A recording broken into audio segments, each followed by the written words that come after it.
Year की, जैसे 2018, 2017, 2022, 2023, ऐसे मैंने बहुत सारी ईयर की प्रीवियस ईयर की क्वेश्चन पेपर निकाल लिया है। बस मैं उसको स्लाइड बना रही हूँ और उसकी आंसर्स ढूंढ के भी डाल रही हूँ। तो मोस्ट प्रोबेबली परसों तक मैं आप लोगों को वो शेयर कर दूंगी। लेकिन हम लोग प्रीवियस ईयर क्वेश्चन पे 100% रिलाई नहीं कर सकते, तो पहले हम लोग यूनिट खत्म करेंगे। और आज अगला क्लास तक हमें मिलेगी, तो हम लोग पहले क्या करेंगे, हम लोग पहले यूनिट खत्म कर लेंगे, उसके बाद प्रीवियस ईयर क्वेश्चन पेपर भी डिस्कशन करेंगे। तो मैं कोशिश करूंगी कि पहले हम लोग सारे यूनिट्स खत्म कर लिए जल्दी से जल्दी, उसके बाद हम लोग प्रीवियस ईयर क्वेश्चन भी डिस्कशन कर लेंगे और रिवीजन भी कर लेंगे। लेकिन मैं previous year question with answer आप लोगों को कल परसों तक दे दूंगी, ठीक है।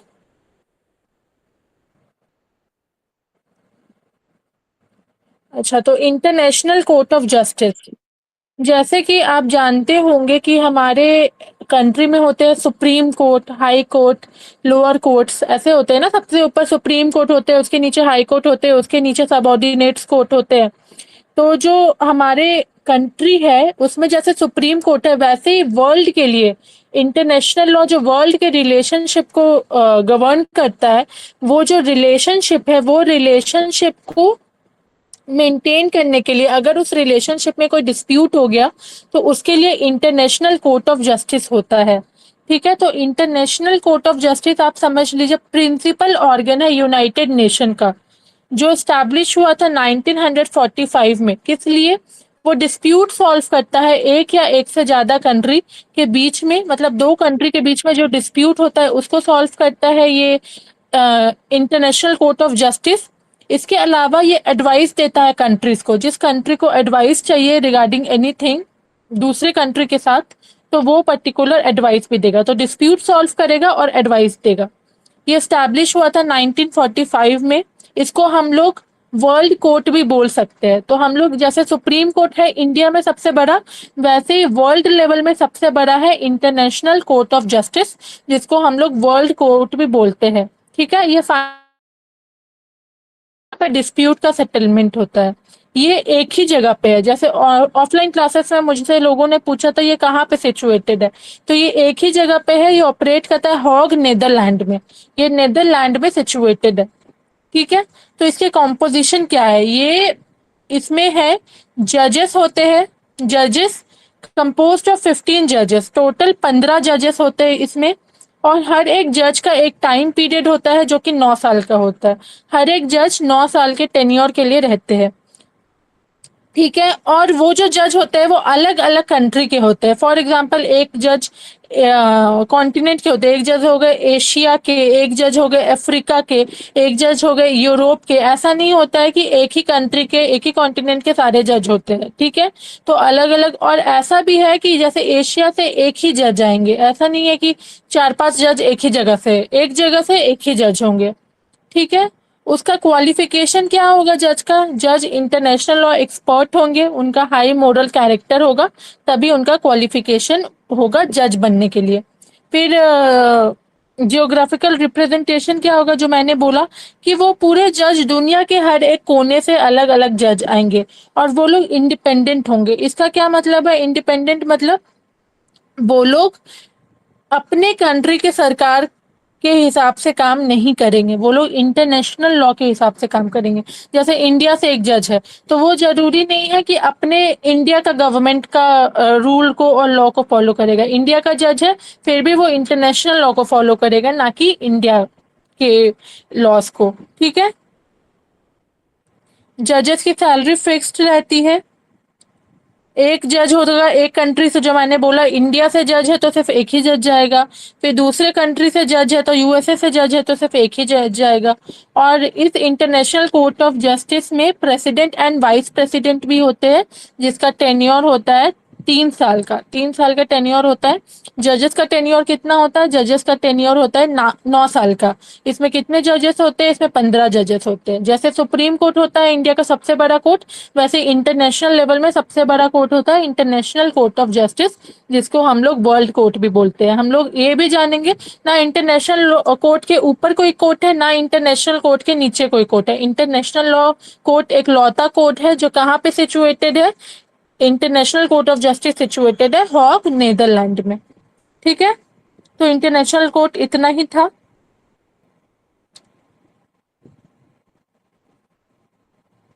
मैं आप लोगों को ये सेंड कर देती हूँ।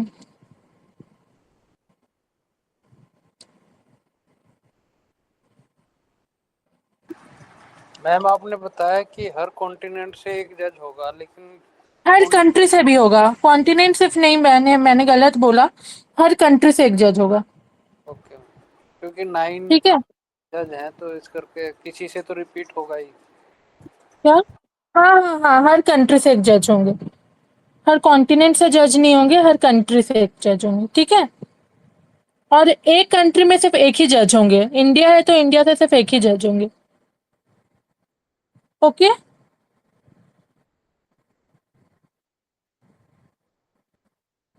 तो हम लोग लास्ट पढ़े थे nature of modern international law पे।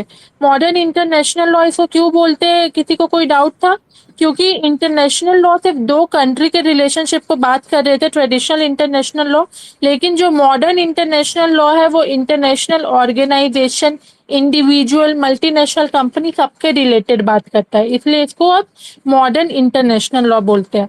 तो मैंने जो डेफिनेशन में आप लोगों को पढ़ाया था इंटरनेशनल लॉ के रिगार्डिंग, मैक्सिमम वही है इंटरनेशनल लॉ का नेचर। बट उसका एक ये नेचर है कि इंटरनेशनल लॉ एक वीक लॉ है। इंटरनेशनल लॉ मोरल कैरेक्टर के वजह से चलता है। मतलब कि एक डिबेट हुआ था कि क्या इंटरनेशनल लॉ सही में ट्रू लॉ है या नहीं है।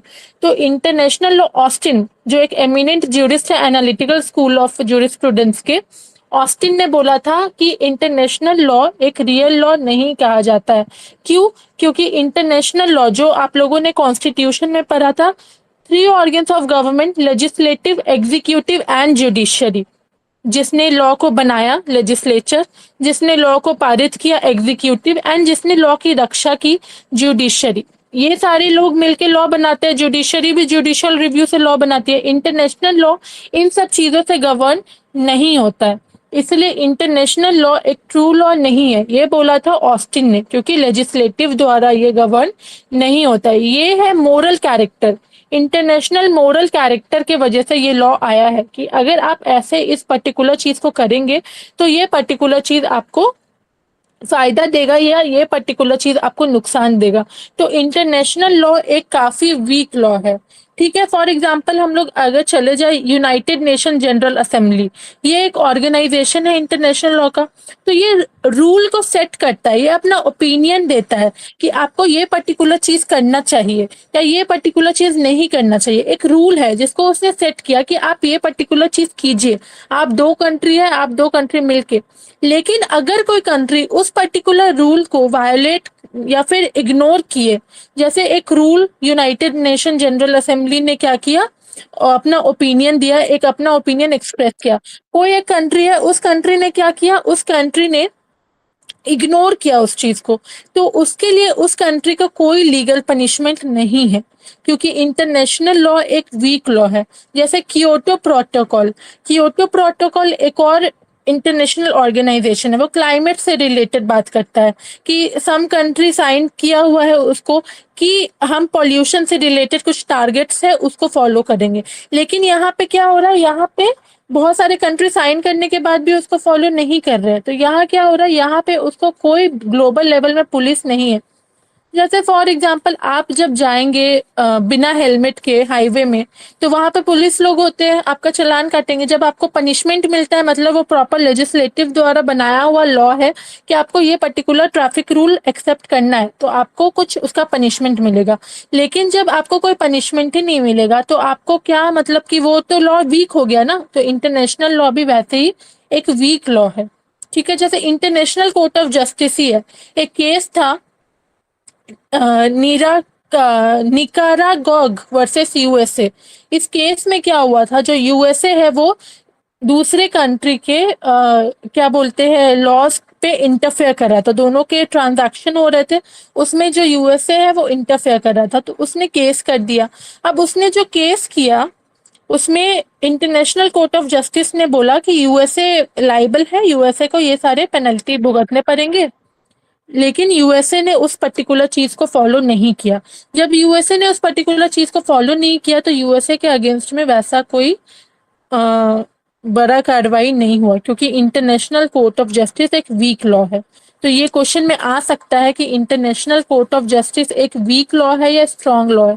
तो उसका आंसर यही है कि इंटरनेशनल कोर्ट ऑफ जस्टिस एक वीक लॉ है। ऐसा क्यों है? क्योंकि वो मोरल स्टैंडर्ड से बना है। ये ट्रू लॉ नहीं है जो बोला गया था ऑस्टिन ने, ये बस मोरल स्टैंडर्ड से बना है। इसमें कोई लेजिस्लेटिव अफेयर्स नहीं है। ठीक है, तो इसका one of the best example है जो आप लोग एग्जाम में लिख सकते हैं, इंडिया और पाकिस्तान का जो अभी डिस्प्यूट हो रहा है। इंडिया पाकिस्तान का इंडस वाटर ट्रीटी साइन हुआ था वियना कॉन्वेंशन के थ्रू। वियना कॉन्वेंशन क्या है? इंटरनेशनल लॉ का ही द्वारा बनाया हुआ एक इंटरनेशनल ऑर्गेनाइजेशन है। ये जो वियना कॉन्वेंशन है इसमें बोला जाता है कि ट्रीटी कैसे साइन होगा, ट्रीटी कैसे बनेगा, ट्रीटी कैसे खारिज होगा। तो इंटरनेशनल लॉ क्या बोलता है कि दोनों कंट्री का आपस में कॉन्सेंट होना जरूरी है। लेकिन क्या हुआ यहाँ पे, इंडिया और पाकिस्तान का जो इंडस वाटर ट्रीटी था, वो इंडिया ने क्या किया, अपने तरफ से वो ट्रीटी कैंसिल कर दिया कि हम वहां पे पानी नहीं देंगे पहलगाम अटैक के बाद। तो यहाँ पे कॉन्सेंट नहीं था पाकिस्तान का। तो यहाँ पे इंडिया ने ऑपरेशन सिंदूर भी डाल दिया कि ऑपरेशन सिंदूर के वजह से पाकिस्तान में बहुत सारे, मतलब कि जो भी आप लोग देख रहे होंगे, तो वो पर्टिकुलर चीज सब क्या था, वो पर्टिकुलर चीज में पाकिस्तान ने बहुत सारा प्रोटेस्ट किया इंडिया के अगेंस्ट में, लेकिन वैसा तो कुछ हुआ नहीं। इंडिया को तो जो करना था वो उसने किया। इंटरनेशनल और वियना कन्वेंशन को 100% तो फॉलो नहीं किया। तो इसमें तो कुछ प्रॉब्लम हो नहीं रहा है। तो इसीलिए इसका ये एग्जाम्पल है कि इंटरनेशनल लॉ एक वीक लॉ है, उसको हम लोग वीक लॉ बोलेंगे। वो एक मोरल प्रिंसिपल से रिलेट करता है, अगर उसको फॉलो नहीं करेंगे तो एक स्ट्रिक्ट पनिशमेंट नहीं मिलेगा। पर वही ऑन द अदर हैंड आपके दिमाग में सवाल होगा कि जब इंटरनेशनल लॉ वीक लॉ है तो लोग, तो कंट्रीज उसको फॉलो करेंगे क्यों आखिर? फालतू में वो लोग, जब किसी चीज का पनिशमेंट नहीं है, अगर आपका चालान कटेगा ही नहीं तो आप क्यों फॉलो करेंगे उस चीज को? जब तक पनिशमेंट ना हो तब तक उस चीज को फॉलो करने का मतलब नहीं है। तो यहाँ पे क्या होता है कि अगर आप फॉलो नहीं करेंगे तो आपका रेप्यूटेशन और आपका ट्रस्ट हटेगा। जैसे जब यूएसए ने इंटरनेशनल कोर्ट ऑफ जस्टिस का रूलिंग को फॉलो नहीं किया तो उसका जो रेप्यूटेशन था वो डाउन हुआ। तो जो ट्रेड होता है, जो कॉमर्स, ट्रेड एंड कॉमर्स होता है, वो पर्टिकुलर चीज को फॉलो मतलब करने के लिए कंट्री बॉयकॉट करना स्टार्ट कर देते हैं कि ये कंट्री इंटरनेशनल लॉ को फॉलो नहीं करती है, तो हम इस पर्टिकुलर कंट्री के साथ ट्रेड नहीं करेंगे, इसका रेपुटेशन डाउन है। जैसे फॉर एग्जांपल किसी कंट्री में कंटिन्यूअसली टेररिज्म हो रहा है, टेररिस्ट अटैक हो रहा है, तो क्या कोई दूसरा कंट्री का इंसान क्यों उस कंट्री में टूरिज्म के लिए जाएगा? नहीं जाएगा, ये तो ऑटोमेटिक सी बात है। तो यही पे यहाँ पे यही हो रहा है कि आपका, अगर आप इंटरनेशनल लॉ फॉलो नहीं करेंगे तो आपका रेप्यूटेशन लॉस होगा, आपके कंट्री का, आपका कंट्री का ट्रस्ट लॉस होगा। उसी में एक डिप्लोमेटिक प्रेशर, अलग अलग जो पॉलिटिकल पार्टीज होते हैं वो अपना डिप्लोमेटिक स्पीच देंगे कि ये पर्टिकुलर कंट्री का ये पर्टिकुलर इशू है, ये पर्टिकुलर कंट्री ये पर्टिकुलर चीज को फॉलो नहीं कर रही है, ये इलीगल तरीके से अपना काम कर रही है।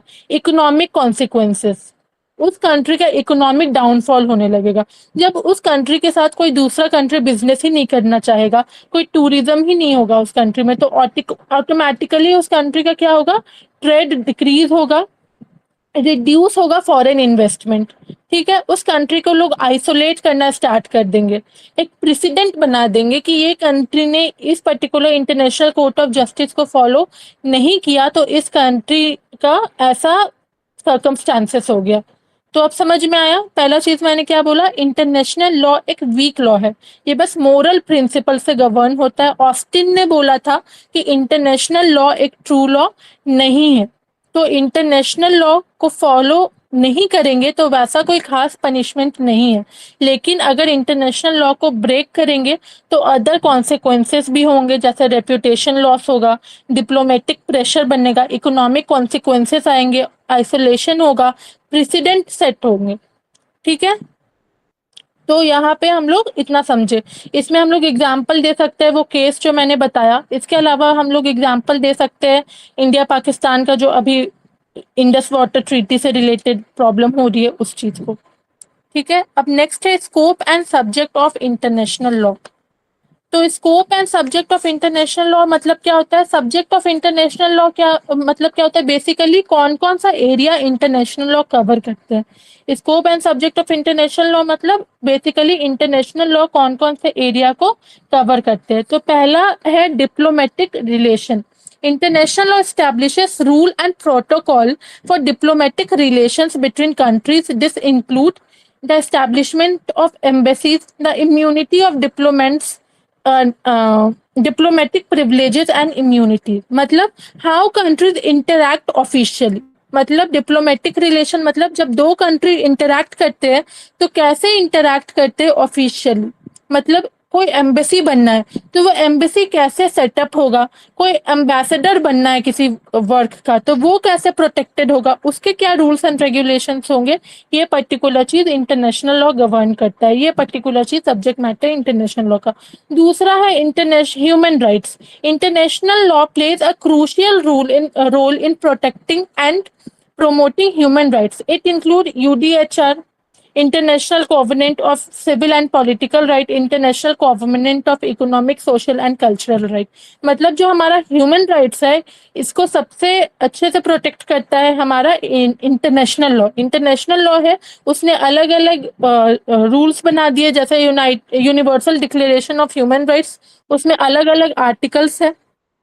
वो अलग अलग आर्टिकल्स आपके बताते हैं किस तरीके से हमारा ह्यूमन राइट्स प्रोटेक्ट होता है, civil and political rights, economic, social and cultural rights. Next है आर्म्ड कॉन्फ्लिक्ट। इसका क्या मतलब है? इसका मतलब है कि how wars must be fought. मतलब कि कैसे एक लड़ाई हो, जब वॉर होता है, जब दो कंट्री के बीच में वॉर होता है तो उसके रिगार्डिंग भी कुछ प्रोटोकॉल्स होते हैं, उसके रिगार्डिंग भी कुछ रूल्स एंड रेगुलेशंस होते हैं कि ये वॉर कैसे होना चाहिए, वॉर के क्या लिमिटेशंस होने चाहिए, अगर वॉर हो रहा है तो उसमें क्या फैसिलिटी मिलना चाहिए या क्या वो लोगों को बॉयकॉट करना चाहिए या क्या पर्टिकुलर चीज को वो लोग को फॉलो करना चाहिए। तो ये कौन बताता है? ये बताता है हमारा इंटरनेशनल लॉ। फिर नेक्स्ट क्या है? State responsibility. तो इसका क्या मतलब है? If a country does something wrong, international law set rules for how it could be held responsible.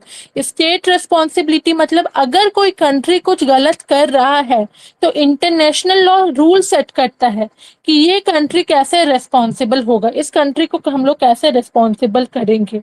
तो सब्जेक्ट मैटर क्या है इंटरनेशनल लॉ का? मतलब बेसिकली कौन सा एरिया इंटरनेशनल लॉ एग्जिस्ट कर एरिया कवर कर रहा है। पहला है डिप्लोमेटिक रिलेशन कि कैसे दो कंट्री आपस में ऑफिशियली इंटरैक्ट करेंगे। दूसरा है ह्यूमन राइट्स, इंटरनेशनल लॉ कैसे ह्यूमन राइट्स को प्रोटेक्ट करेगा। तीसरा है आर्म्ड कॉन्फ्लिक्ट मतलब वॉर को कैसे लड़ाई होगा दो कंट्री के बीच में। चौथा है स्टेट रेस्पॉन्सिबिलिटी मतलब कोई एक कंट्री अगर कुछ रॉन्ग करेगा तो इंटरनेशनल लॉ कैसे वो पर्टिकुलर चीज में उस कंट्री को रेस्पॉन्सिबल हेल्प करेगा। अब characteristics of international law. Characteristics of international law क्या है? International law exist independently from any one country legal system. जैसे मैंने आप लोगों को इंटरनेशनल कोर्ट ऑफ जस्टिस में भी बताया कि जो जजेस होते हैं वो जजेस इंटरनेशनल लॉ के अकॉर्डिंग काम करेंगे, वो जजेस अपने अपने कंट्री के लॉ के अकॉर्डिंग काम नहीं करेंगे। तो जो इंटरनेशनल लॉ होते हैं वो इंडिपेंडेंट है, वो किसी भी कंट्री के लीगल सिस्टम पे बाउंड नहीं है। वो अपना जो इंटरनेशनल लॉ है वही चलाएगा, वो नहीं देखेगा कि यूएसए में क्या लॉ है, इंडिया में क्या लॉ है, इंग्लैंड में क्या लॉ है। ठीक है। डिफरेंट फ्रॉम डोमेस्टिक लॉज मतलब यूएन जनरल असेंबली जो है like legislature but can't make binding law. मतलब मैंने आप लोगों को जो बताया कि यूएन जनरल असेंबली, जो मैंने आप लोगों को बताया कि इंटरनेशनल लॉ एक वीक लॉ है। ठीक है। तो यूएन जनरल असेंबली जो है वो लुक्स लाइक अ लेजिस्लेचर, वो लेजिस्लेचर जैसा दिखता है, मतलब वो एडवाइस देता है, वो अपना सब कुछ बताता है, लेकिन वो बाइंडिंग लॉ नहीं बना सकता। वो बस रिकमेंडेशन देता है कंट्री को कि आपको ये पर्टिकुलर चीज करना है। अगर कंट्री चाहे तो कर सकते हैं, नहीं चाहे तो नहीं कर सकते। पर अगर कंट्री ने वो पर्टिकुलर चीज फॉलो नहीं किया तो उसके भी क्या कॉन्सिक्वेंसेस है मैंने आप लोगों को बता दिया है। फिर ठीक है। फिर international court of justice needs consent from countries to decide cases. इसका क्या मतलब है? इसका मतलब है कि इंटरनेशनल कोर्ट ऑफ जस्टिस में सिर्फ एक कंट्री के जज नहीं बैठे हैं, अलग अलग कंट्रीज के जज भी बैठे हैं इंटरनेशनल कोर्ट ऑफ जस्टिस में। तो हर एक जज का कॉन्सेंट होना जरूरी है, मतलब हर एक कंट्री का कॉन्सेंट होना जरूरी है इंटरनेशनल लॉ से रिलेटेड कोई डिसीजन लेने का। नो ग्लोबल पुलिस और लॉ इन्फोर्समेंट, जैसे मैंने बोला ग्लोबल लेवल में कोई पुलिस नहीं है, ग्लोबल लेवल में कोई लॉ इन्फोर्समेंट नहीं है। तो फॉलो करते हैं जिनको करना होता है, जिस कंट्री को नहीं फॉलो करना होता है वो नहीं करते। तो बेसिकली इसका मतलब यही है कि इंटरनेशनल लॉ कंप्लीटली मोरल पे बेस्ड है। इंटरनेशनल लॉ एक वीक लॉ है। इंटरनेशनल लॉ एक पक्का लॉ नहीं है जिसमें पनिशमेंट दिया जाए। ठीक है। UN Security Council can authorize force but only in limited situations like aggregation and can be blocked by, मतलब कि वो UN सिक्योरिटी काउंसिल है उसके भी पावर लिमिटेड है। UN सिक्योरिटी काउंसिल जो है उसके भी पावर लिमिटेड है और वो भी ब्लॉक हो सकता है कुछ 5 पैरामीटर मेंबर परमानेंट मेंबर्स के द्वारा। तो ये कुछ कैरेक्टरिस्टिक्स में भी यही बोला गया है कि इंटरनेशनल लॉ जो है वो इंडिपेंडेंट है किसी भी कंट्री के डोमेस्टिक लॉ से। ये डोमेस्टिक लॉ जैसा नहीं होता है। ये दूसरे कंट्री के लेजिस्लेचर जो बाइंडिंग लॉ होते हैं वैसा नहीं होता है। ये एक वीक लॉ है। यहाँ पे कोई ग्लोबल लेवल में पुलिस नहीं है। यहाँ पे सब लिमिटेशन है। UN जनरल असेंबली भी बस एडवाइस देती है, रिकमेंडेशन देती है, लेकिन प्रॉपर पक्का लॉ नहीं बनाती है। तो ये कैरेक्टरिस्टिक्स है इंटरनेशनल लॉ का। ठीक है।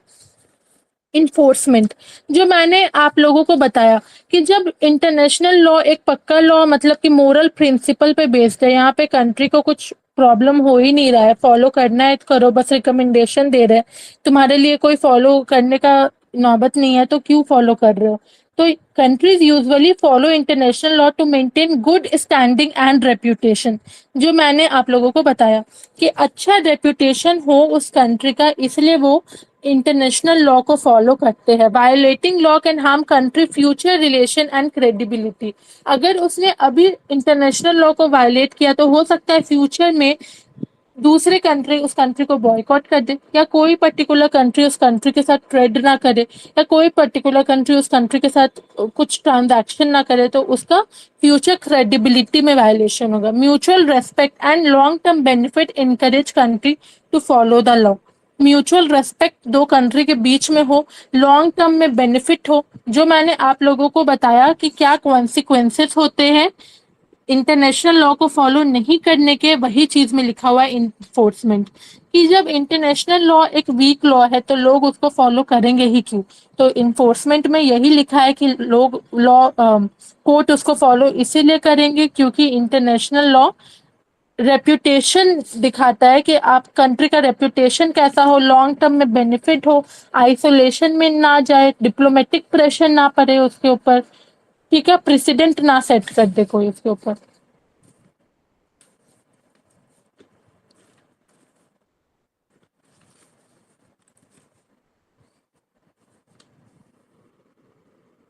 फिर इंपॉर्टेंस ऑफ इंटरनेशनल लॉ। एक इंटरनेशनल लॉ इंपॉर्टेंट क्यों होता है? इंटरनेशनल लॉ इंपॉर्टेंट क्यों होता है? क्योंकि वो helps maintain order, helps maintain order in international relation. जो जो चीज बोला था वही चीज लिखा हुआ है यहाँ पे। इंटरनेशनल लेवल पे रिलेशनशिप वो लोग का मजबूत रहे।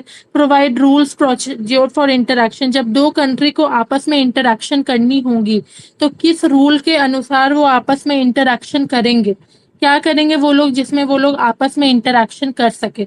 तो इंटरनेशनल लॉ एक प्लेटफॉर्म देता है कि आप लोग आपस में इंटरक्शन कीजिए, आप लोग आपस में रिलेशनशिप बनाए। Build predictability, trust and corporation among international actor. जो दो कंट्री है वो दोनों के बीच में ट्रस्ट, रेस्पेक्ट, रेप्यूटेशन, ये सारे चीज इंटरनेशनल लॉ ही बनाते हैं।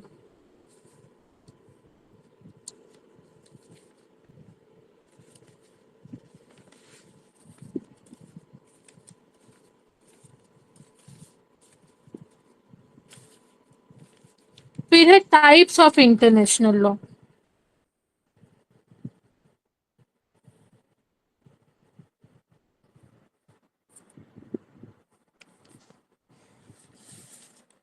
So international law can be categorized into three types, that is public international law, private international law and supranational law. ठीक है। तो पब्लिक इंटरनेशनल लॉ क्या होता है? Public international law refers to rules and regulations that govern international relation between different international institution and state. It forms rule related to environment, the ocean, international business, human rights, and other mankind. These rules are applied to international organization like World Trade Organization and United Nations. Different public international law aspects include custom standard behaviour and legal codes. ठीक है, तो ये किससे deal करता है? Deals with rules between countries and international organization. मतलब कि ये डिफरेंट डिफरेंट कंट्री के बीच के रूल्स के को गवर्न करता है। इंटरनेशनल ऑर्गेनाइजेशन और कंट्री के बीच में जो रिलेशनशिप है उसको गवर्न करता है पब्लिक इंटरनेशनल लॉ। इसका क्या मतलब है? जो अलग अलग कंट्री है वो अलग अलग कंट्री के बीच का और उनके और इंटरनेशनल ऑर्गेनाइजेशन के बीच के रूल्स को गवर्न करता है पब्लिक इंटरनेशनल लॉ। वही private international law different country के बीच में रूल को गवर्न नहीं करता है। Private international law private individual और companies from different countries. Example, कोई प्राइवेट इंडिविजुअल है उस दूसरे और कंपनी है दूसरे कंट्री का, ठीक है, उसके बीच में अगर कोई डिस्प्यूट हो गया है तो उसके बीच में जो लॉ बनेगा वो होगा प्राइवेट। मैं फिर से बता रही हूँ, पब्लिक इंटरनेशनल लॉ क्या है? दो कंट्री है, दो कंट्री के बीच में आपस में कुछ प्रॉब्लम है या आपस में वो लोगों को कुछ इंटरेक्शन करना है, तब जाके पब्लिक इंटरनेशनल लॉ का रोल आता है कि वो दो कंट्री जो है उन दो कंट्री को आपस में इंटरेक्शन करना है। और इंटरेक्शन करने के लिए वो बनाते हैं different international convention like Vienna convention, Geneva convention, United Nation General assembly, ये सारी चीजें। वही प्राइवेट इंटरनेशनल लॉ क्या बोलता है? प्राइवेट इंटरनेशनल लॉ बोलता है कि वो रिलेशनशिप गवर्न करता है किसके किसके बीच में? प्राइवेट इंडिविजुअल और कंपनीज के बीच में, कंपनीज फ्रॉम डिफरेंट कंट्री। जो कंपनीज डिफरेंट कंट्री से है वो कंपनीज और प्राइवेट इंडिविजुअल के बीच के रिश्ते को गवर्न करता है प्राइवेट इंटरनेशनल लॉ। ठीक है, पहला किस दोनों के बीच के रिश्ते को गवर्न कर रहा था? दो कंट्री के रिश्ते को गवर्न कर रहा था। दूसरा किन दोनों के बीच के रिश्ते को गवर्न कर रहा था? प्राइवेट इंडिविजुअल और कंपनीज फ्रॉम डिफरेंट कंट्री के बीच को गवर्न कर रहा है प्राइवेट इंटरनेशनल लॉ। ठीक है, फिर नेक्स्ट किसको गवर्न कर रहा है? सुपरनेशनल लॉ किसको गवर्न कर रहा है? Law created by an organization that has authority over member countries. Example, European Union, जो एक पर्टिकुलर ऑर्गेनाइजेशन है जिसको लॉ ने बनाया। For example, United Nation General Assembly, European Union, ये सारे चीजों को इंटरनेशनल लॉ द्वारा बनाया गया। अब इसमें क्या होता है? इसमें डिफरेंट कंट्री मेंबर बन जाते हैं और ये लोग क्या करते हैं? ये लोग अपना सजेशन देते हैं, ये लोग अपना ओपिनियन देते हैं। ये लोग जो अपना सजेशन और ओपिनियन देते हैं, इस पर्टिकुलर ओपिनियन को, इस पर्टिकुलर सजेशन को अलग अलग कंट्री को फॉलो करना पड़ता है और ये डिफरेंट टाइप का इंटरनेशनल लॉ है। तो पहला पब्लिक इंटरनेशनल लॉ, मैं फिर से बता रही हूँ, दो कंट्री के बीच के रिलेशन को गवर्न करता है। Private international law private individual और कंपनी के रिलेशन को गवर्न करता है। और ये नेक्स्ट किसको गवर्न करता है? जो लॉ बनाता है कोई ऑर्गेनाइजेशन को, उस ऑर्गेनाइजेशन के जो मेंबर कंट्रीज है उस पर्टिकुलर मेंबर कंट्री को फॉलो करना पड़ता है ये सारे लॉ को, इसको ये गवर्न करता है। तो टाइप्स ऑफ इंटरनेशनल लॉ में कोई प्रॉब्लम है?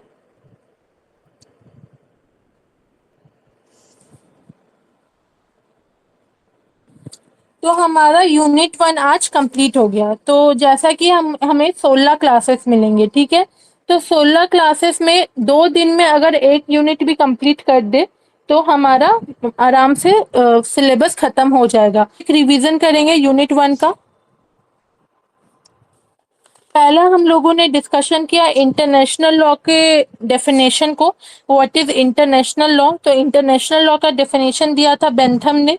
अच्छा, इंटरनेशनल लॉ के फादर भी होते हैं, कोई भी पूछेंगे इंटरनेशनल लॉ के फादर कौन है तो आप लोग मतलब क्वेश्चन में पूछा जाएगा कि इंटरनेशनल लॉ के फादर कौन है, तो उसका नाम है हुगो ग्लॉटियस।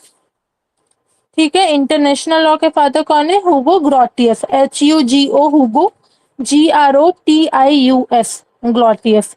तो डेफिनेशन क्या है इंटरनेशनल लॉ का? जब दो कंट्री आपस में रिलेशनशिप मेंटेन करते हैं तो उस रिलेशनशिप को जो लॉ गवर्न करता है उसको हम लोग बोलते हैं इंटरनेशनल लॉ। लेकिन अलग अलग ज्यूरिस्ट ने अलग अलग थ्योरी दिया है इंटरनेशनल लॉ के रिलेटेड। तो वो जो अलग अलग थ्योरी है उसके अपने अलग अलग मीनिंग है। जैसे कि पहला थ्योरी था आपका natural law theory. Natural law theory क्या बोल रहा था, based on the idea that international law inherent from human nature in universal in character. Natural law theory क्या बोल रहा था कि जो इंटरनेशनल लॉ है वो सारे जो माउंटेन रॉक्स आपके वो सारे रिवर ये सारे चीज को गवर्न करता है international law. Positive law theory कह रहा था, मतलब कि स्टेट जो एग्रीमेंट बनाएगा जो ट्रीटीज बनाएगा उसको इंटरनेशनल लॉ गवर्न करेगा। रियलिस्ट थ्योरी क्या बोल रहा था, इंटरनेशनल लॉ ट्विस्ट करेगा according to circumstances. For example कोई डिफेंस सिस्टम है या वो जो अभिनंदन वाला हुआ था पुलवामा अटैक के वक्त, वो आप एग्जाम्पल में लिख सकते हैं। अब लिबरल थ्योरी क्या होता है, स्टेट ट्राई करता है इंटरनेशनल लेवल में पीस बनाने का। कंस्ट्रक्टिव थ्योरी मैंने क्या बोला था, स्टेट जो है वो आइडिया देगा इंटरनेशनल लेवल में पीस मेंटेन करने का। तो थ्योरी हो गया था। अब नेचर में क्या बताया, नेचर में जो भी मैंने आप लोगों को डेफिनेशन में बताया था सब वैसा ही है। एक सोर्स है, वो सोर्स यूनिट 2 है तो मैं उसको यूनिट 2 में पढ़ाऊंगी। तो नेचर में पहला क्या था, नेचर का मतलब क्या था, नेचर का मतलब था कि इंटरनेशनल लॉ एक वीक लॉ है। ये एक आर्ग्यूमेंट हुआ था आपके ऑस्टिन और एक और ज्यूरिस्ट के बीच में। ऑस्टिन ने बोला था कि इंटरनेशनल लॉ एक वीक लॉ है। ठीक है, इंटरनेशनल लॉ एक ट्रू लॉ नहीं है क्योंकि वो लेजिस्लेचर द्वारा, जो हमारा 3 ऑर्गन्स ऑफ गवर्नमेंट होता है, लेजिस्लेचर एग्जीक्यूटिव और जुडिशरी, वो तीनों के द्वारा गवर्न नहीं होता है। तो ये एक वीक लॉ है, इसको फॉलो कर सकते हैं, इसको फॉलो नहीं भी कर सकते हैं। तो इसका एग्जाम्पल मैंने एक दिया था United Nation General assembly.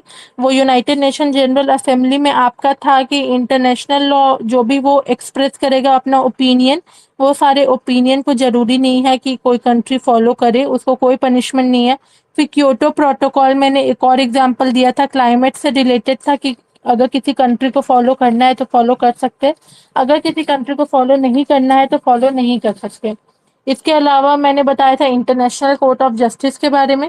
International court of justice का भी जो रूलिंग है फॉलो कर नहीं भी कर सकते, लेकिन इसके कुछ सर्कमस्टांसेस भी होते हैं। For example reputation and trust break होता है अलग कंट्री का, डिप्लोमेटिक प्रेशर बनता है, अ, उसके अलावा इकोनॉमिक कॉन्सिक्वेंसेस होते हैं, आइसोलेशन होता है, प्रेसिडेंट सेट होते हैं।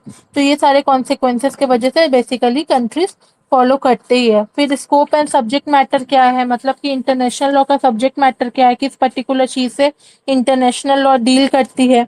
तो पहला है कि कैसे कंट्री डिप्लोमेटिक रिलेशन में है कि कंट्री कैसे ऑफिशियली इंटरैक्ट करेगी। दूसरा है कि इंटरनेशनल लॉ प्रोटेक्ट करता है बेसिक ह्यूमन राइट्स को। तीसरा है how war must be fought, कैसे वॉर को लड़ा जाएगा, ये भी इंटरनेशनल लॉ बताती है। और फिर नेक्स्ट है कि अगर इंटरनेशनल लॉ जो है, अगर कोई कंट्री कुछ रूल को जो समथिंग रॉन्ग कर रहा है तो इंटरनेशनल लॉ क्या करेगी कि उसको हेल्ड रेस्पॉन्सिबल करेगी। अब मैंने कैरेक्टरिस्टिक्स भी बताया था कि इंटरनेशनल लॉ एक इंडिपेंडेंट लॉ है, वो किसी भी कंट्री के लीगल सिस्टम से गवर्न नहीं होती है।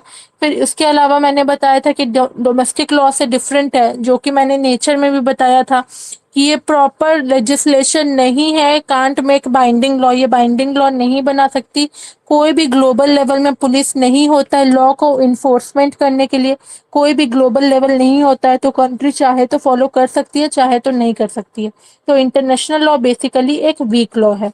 इसका आप लोग एग्जांपल दे सकते हैं, इंडिया और पाकिस्तान का जो पहलगाम अटैक हुआ था उसमें जो इंडस वाटर ट्रीटी इंडिया ने कैंसिल कर दिया वियना कॉन्वेंशन के वजह से, उस एग्जांपल को आप दे सकते हैं कि दोनों पर्टिकुलर, इंटरनेशनल लॉ तो यही बोलता है ना कि दो पर्टिकुलर कंट्री के बीच में कॉन्सेंट होना जरूरी है, आपसी सहमति होना जरूरी है। तो यहाँ पाकिस्तान की तो आपसी सहमति थी नहीं, तो आप लोग इस चीज को लिख सकते हैं कि इंटरनेशनल लॉ एक वीक लॉ है। ठीक है, फिर भी इंटरनेशनल लॉ को लोग क्यों फॉलो करते हैं वो यहाँ पे लिखा है।